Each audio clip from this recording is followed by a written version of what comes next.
So here's a question I find myself asking a lot. Hey, McMahon, when are you going to bail from the watch hobby? Have you bailed yet? Have you left the watch hobby yet, McMahon? Hey, woo. So I got bit by the watch hobby in 2005, and I'm just always looking up at my watch. It's nuts. 2005, what is it? 2021, 16 years. Haven't bailed on the hobby yet. Woo, you know, it sounds great. Bail on the watch hobby. Save some money, save some time, focus on other things. It would be liberating. It would be a simpler life. Bail from the watch hobby. Don't have to curate stuff. Don't have to be pretentious and aspire to be a cultural or social influencer in the world of jewelry and watches, which is, I like to think I never aspired to do that anyway. Always just really wanted to share the journey. I can't bail. You know, there's some things I don't think I'll ever bail from, and then some things I do. I do change in some ways, and in some ways I don't. Regarding watches, I love wearing a watch first thing. Well, what are you talking about first thing? I wear a watch when I sleep. I typically wear a Seiko Tuna, and that almost sounds a little too intimate, a little uncomfortable. You know, it's almost like, you know, ooh, McMahon's wearing silk pajamas, no? But no, I mean, I like putting a new watch on in the morning. It feels, I like the wrist satisfaction. I like looking at the watch. It's part of my self-appointed uniform. It's part of my identity. It's a hobby. I can't bail. I don't know about you guys. I mean, I doubt you've bailed if you're watching this channel, but let me ask you, do you aspire to get the heck out, man? Do you want to get out, you know? So check this out, man. About the same time I fell in love with watches, I ditched my my disposable razors. I hated spending money on those things, and I bought some old school razors. Now I have Gillette. I have a Fat Boy, a Slim. I got a bunch of Slims actually. Got one Fat Boy. I got some Super Speeds. And I love shaving. I never get sick of it. I geek out when I shave and all that stuff. And I got my feather blades and sometimes the Astra Platinums. And I got my feather and my Fat Boy on 9 maximum. Then I got my Super Speeds. They're just kind of nice, perfect. So I never get sick. There's certain things I never get sick of. So I don't know if I'll be able to bail. I've never gotten sick of bananas and peanut butter, or shaving, or kettlebell workouts. I think I might be in the watch hobby. I don't think I'll be able to bail. There's some things where I've changed. When I was 10 years old, I loved happy music. Jeremiah Was a Bullfrog could be the greatest opening lyric ever in a song. Seriously, Jeremiah is a bullfrog? If you wrote that lyric, you're my friend. That's all you gotta know. You're my friend. You know, Joy to the World by Three Dog Night. I loved really happy music when I was 10 years old. Go All the Way by the Raspberries. What a happy song. Let's Get It On by Marvin Gaye. What a happy song. No Such Thing by John Mayer. Maybe the only happy song I've liked in the last 20 years. But mostly since Carolyn King's Tapestry album, I've been addicted to sad music. I love listening to sad music. It's an addiction. I play sad music on the piano, and I can't bail from sad music. I can't bail from comedy. I've always loved comedians: Jonathan Winters, Smothers Brothers, Red Fox, Red Skeleton, George Carlin. Nowadays, Chris Rock, Jerry Seinfeld.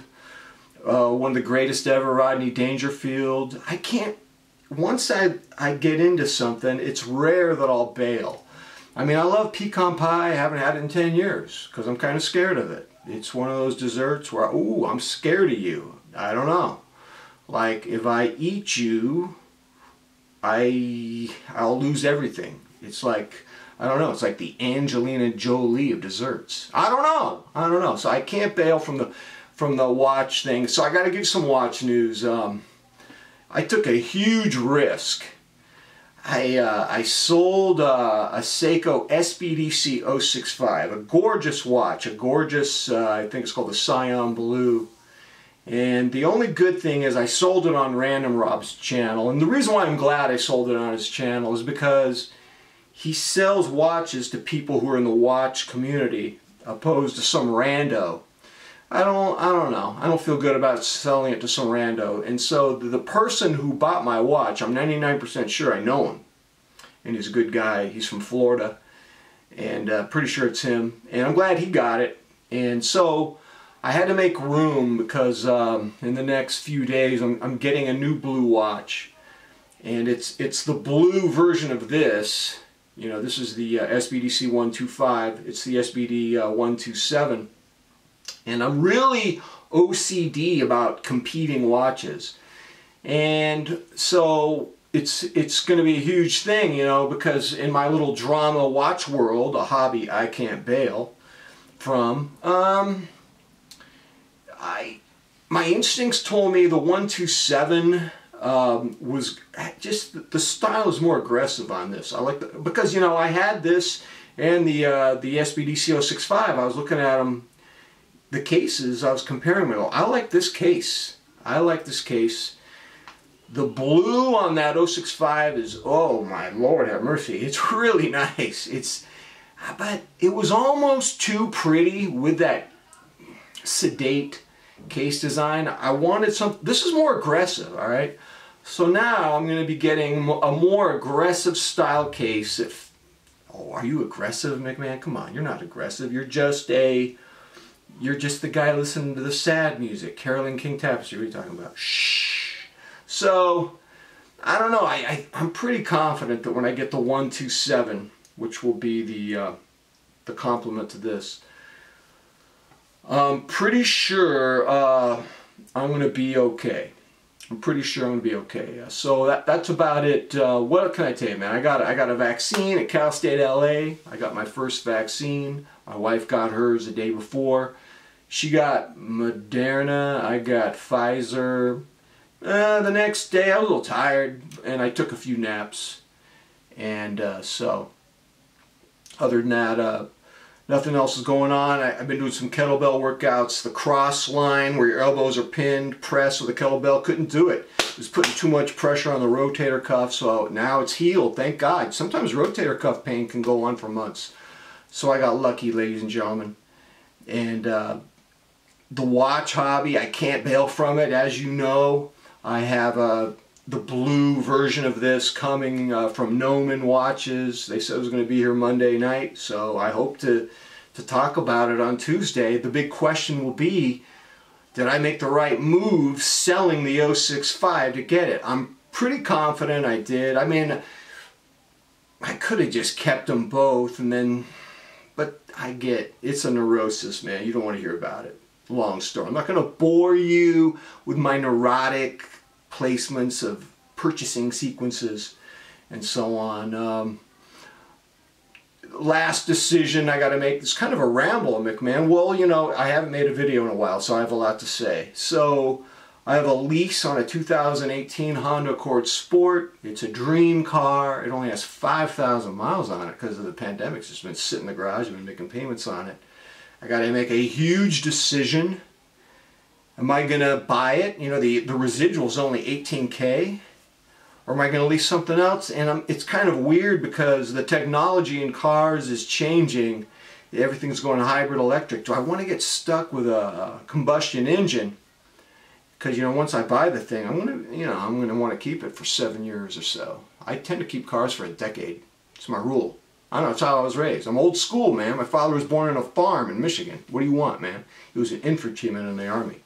So, I got to make a decision. Part of me just wants to lease a Civic, and then after that 3 years is up, there will be like really spectacular electrical options available. I don't know, man. Part of me wants to keep it because that, my wife said, dude, that Accord is you. Just that 250 horses and the gunmetal gray. and the styling, and you're always telling me it's like a European sports car. You've already sold yourself on it. So don't freak out and get rid of it. So I got a lot going on there, but it's a first world problem, and I'm just grateful that I'm in the game. My daughters went back to school today. 12 kids a class, social distancing, masks. They seem all right. I don't know. My wife and I got our vaccines. Ladies and gentlemen, I tried to bail from the watch hobby. I failed. Tried to bail from a lot of stuff. I'm incurable, ladies and gentlemen. Tell me what you think, man. Have you tried to get the heck out of this hobby? Just get out of the madness, breathe some fresh air, get out, go into the woods and breathe in the fresh oxygen. Let me know what you think. All right. Next video probably be the blue version of this. We'll see. I don't know. Let's hope it all works out. Until next time, ladies and gentlemen, I'm out.